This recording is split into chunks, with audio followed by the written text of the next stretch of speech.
McFarland, and welcome to Cross My Heart Ministry. It's Monday, and so that means it's time for this week's edition of Martha Monday. This week's topic is inspired by last week's topic. If you are a regular viewer or subscriber to our blog, you know that last week we introduced the Thanksgiving recipes. There's a free download, and I talked about putting together my holiday menu, and I shared my menu for Thanksgiving, very predictable, the same every year, and all of my recipes and how I like to organize those. It was part of the kickoff for our November do-it list. This is a one-page organization method. Many of you are familiar with this, and so we kicked that off, presented that. If you go to last week's Martha Monday video, you'll see all the teaching on this. We'll include the link below to that video and also the links to where you can print your own do-it list, and you can print the Thanksgiving dinner recipes as well. Well, we're back this week because of something I shared in the content of that video. I talked about the importance of making a master list. When you're going to do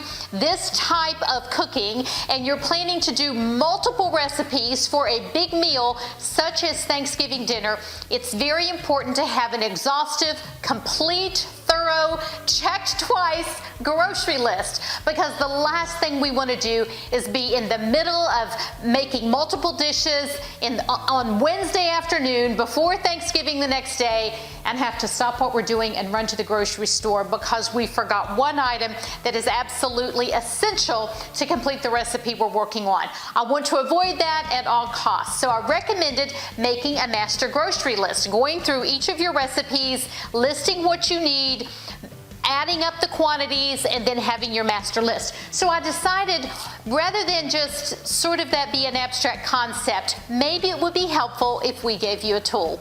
And so that's what we're doing. Today we're going to present another free download, and you can click the link below and print your own. It's the multi-recipe shopping list. Now, the way this will work, you can use it not only for Thanksgiving, but you could use this to if you plan your menus a week out. If you sit down on Saturday and plan your menus for the next week, this can be an effective tool to help you gather all of the ingredients that you need on one page, check your pantry, check your freezer, check your refrigerator, and then make your list what you need when you go to the grocery store. To sort of present how it works, I'm going to talk through this plan just a little bit. Across the top, you'll list each of your recipes.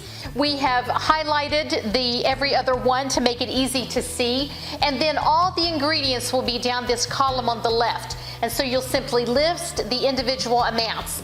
In order to make it more understandable, I went ahead and pre-filled out one as a sample. So this will be page 2 in the download, so you can just have a visual and sort of understand how it works. I did this with my Thanksgiving recipes. You, of course, will need to make your shopping list based upon the recipes you plan to make. What I hope is that this will be a good tool, not just for Thanksgiving dinner, but if you plan to cook ahead and have several soup recipes, for example, you're going to make, and tuck those away in the freezer. If you're a woman that likes to cook in quantity, and maybe choose a couple of casseroles or a couple of family favorite recipes and double up on those. Make one for the freezer and one for dinner, or one to share with a friend who's had a baby or has had a death in the family or is experiencing sickness. This is a tool that can make that happen. I think there's lots of applications to use this idea, but let me just talk through briefly how it works in case there's some confusion. So what I did on my worksheet is I listed across the top each of the recipes I'm going to make for Thanksgiving dinner. So I have cabbage slaw, cranberry jello salad, sweet potato casserole, green bean bundles, holiday potatoes, sausage cornbread dressing, almond pumpkin chocolate chip muffins, derby pies, and pumpkin cheesecake. An ambitious list for sure. And all of them, again, are in that download with the McFarland family favorites. You can print those. If there's just one of those recipes you want, give it a try. So those are all there.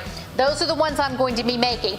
Then I went down through each recipe and I began to list the ingredients. So I started with the cabbage slaw. There's cabbage, onions, sunflower seeds, and so on. So I listed those ingredients. I listed the quantity so I know how much I need. So I have the cabbage, I'll need 1 onion. So I just put 1 in that column.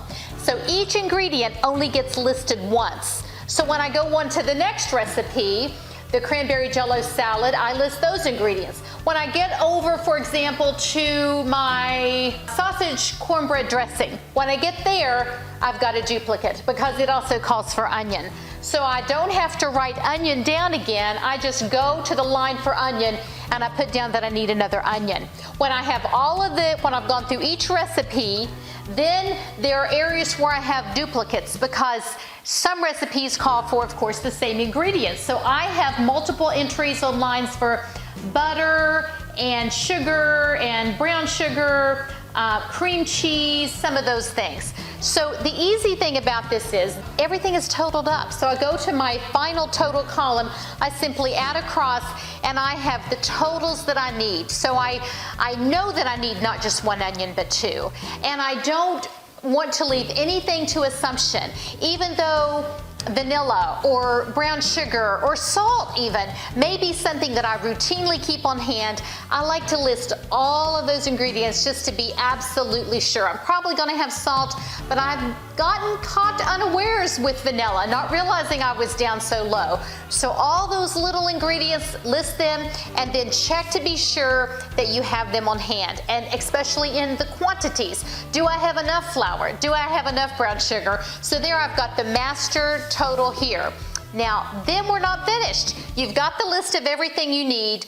Then what I recommend doing the first week of November or early in November, long before Thanksgiving, is getting out a highlighter and go through and highlight what you want to buy now. What are the items that you're going to make early versus what you're going to make later? For example, I know that I'm going to go ahead and make my sweet potato casserole early. I know I'm going to go ahead and prepare most of the content for my sausage cornbread dressing. I'll go ahead and prepare the sausage, the onion, the celery, get all that prepared, cool it, freeze it, and it's ready to assemble on that day. So after we have our total things that we're going to need, then I can highlight what I'm going to purchase early and what I can wait until later. Now on my early list, I probably will go ahead and purchase everything that's a dry ingredient, everything that has a long shelf life. I'm only gonna save the perishable items that I will need the Wednesday before Thanksgiving. I'll save those and run to the grocery store probably the Monday morning of, and that way those ingredients are fresh. But that will be a quick in and out trip.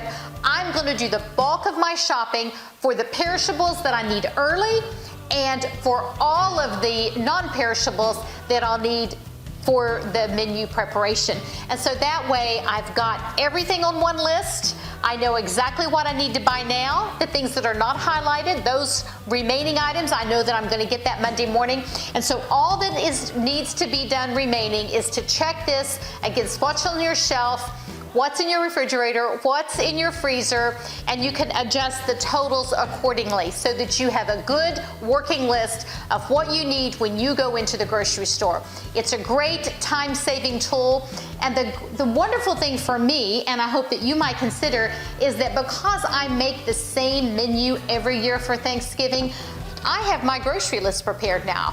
I'm going to keep a master copy of this in my cookbook, and then next year, it's all there, and all I need to do is check to see what I need. I'll probably make another photocopy to be my working list, but I can at a glance look and see what I need. I hope that this might be a great tool to help you as you prepare to make your Thanksgiving meal special for your family. And I hope it also might be a tool that you'll use even going into the new year as you do once a month cooking or multi-recipe cooking to stash things away. It's just so helpful to have things on hand, to know that we've got that extra meal prepared, or we've got the items that we need. We don't have to stop and think at 4 o'clock, what am I gonna make? A little bit of advanced planning helps us know where we're headed for that week. We're not gonna run out and eat out just because we didn't plan well. So I hope that one of these downloads would be a blessing to you as you prepare to bless your family with Thanksgiving dinner, whether it's the multi-recipe shopping or it's all the recipes, it's our monthly do-it list. And I also wanted to call your attention again to our Write the Word bookmark. We're writing verses that include the word good this month, and this is also available as a free download. You can find that in the section below. So I hope that you and your family have a blessed Thanksgiving. Leave me a note in the comments section below and let me know what is your favorite recipe to make for Thanksgiving dinner. For Cross My Heart Ministry, I'm Laura McFarland. I hope you have a blessed week and that you are getting ready for the holidays that are upon us. God bless you and your family.